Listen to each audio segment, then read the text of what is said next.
నందు ప్రేమైన సహోదరి సహోదరులకు యేసుక్రీస్తు నామములో శుభములు. దేవుని యొక్క నూతనమైన కృప మీకు కలుగును గాక.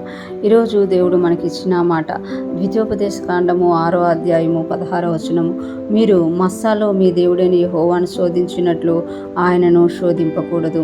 ఈ మాటలు మోషే గారు రెండవసారి ఇశ్రాయేల్ అందరికీ కూడా నిర్గమనకు వచ్చి దేవుడు చేసిన కార్యాలను గురించి వివరిస్తున్నప్పుడు చెప్పుతున్న సందర్భంగా మనం ఇక్కడ చూడగలం. ఇక్కడ చెప్తున్నారు కదా, మీరు మస్సాలో మీ దేవుడైన యెహోవాను శోధించినట్లు ఆయనను శోధింపకూడదు అని చెప్తున్నారన్నమాట. అంటే మస్సాలో వారు ఎప్పుడైతే అరణ్యయాత్ర చేస్తూ వస్తున్నారో వాళ్ళు అరణ్యంలో దాహము కొని ఉన్నారనమాట.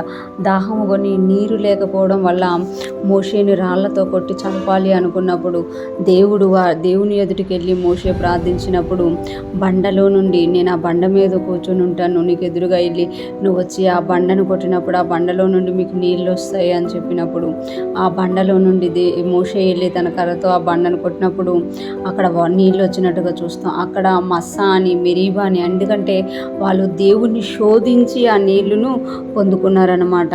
అందుకే మరలా ద్వితీయోపదేశ కాండంలో చెప్తున్నప్పుడు మీ దేవుడైన యెహోవా రోషం గల దేవుడు కనుక మీ మధ్య ఉంటాడు కనుక ఒకవేళ మిమ్మల్ని నశింపచేస్తాడేమో, అందుకే మీరు మస్సాలో మీ దేవుడైన యెహోవాను శోధించినట్లు ఆయన శోధింపకూడదు అంటున్నమాట.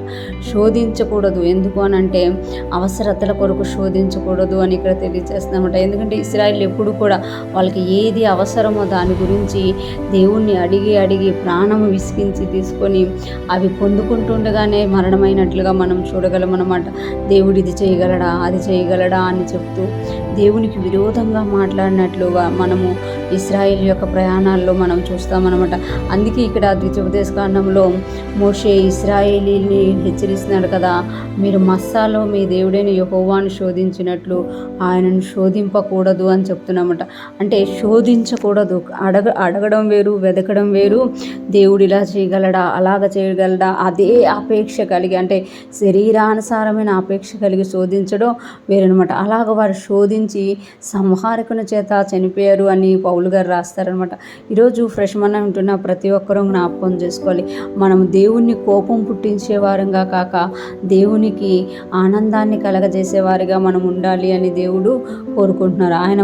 ఆయన మనల్ని తన ప్రాణం ఇచ్చి కొనుక్కున్నారు. అంటే ఆయన ప్రాణం కన్నా మనల్ని ఎక్కువగా ప్రేమిస్తున్నారు కనుక మనము ఆయనని సంతోషపెట్టినప్పుడు మనకి ఏది అవసరమో వాటిని దేవుడు ఇచ్చే దేవుడుగా ఉన్నారన్నమాట. కానీ మనము ఎప్పుడైతే దేవునికి కోపం పుట్టిస్తామో, శోధిస్తామో, అది దేవునికి నుండి మనల్ని దూరం చేసేదిగా, దుష్టుని చేతిలో మనం పడ్డానికి కారణంగా ఉంటుంది. ఈరోజు ఫ్రెష్ మన్నా వింటున్న ప్రతి ఒక్కరం కూడా మనము దేవుణ్ణి శోధించే వారంగా కాక దేవుణ్ణి హత్తుకొని ముందుకెళ్లే వారంగా ఉందాము గాక. ప్రతి పరిస్థితిలోనూ దేవుడు మనతోటే ఉన్నారు అని అర్థం చేసుకొని ఆయన కృపను ధ్యానిస్తూ ముందుకు సాగిపోదాము గాక. ఆమేన్.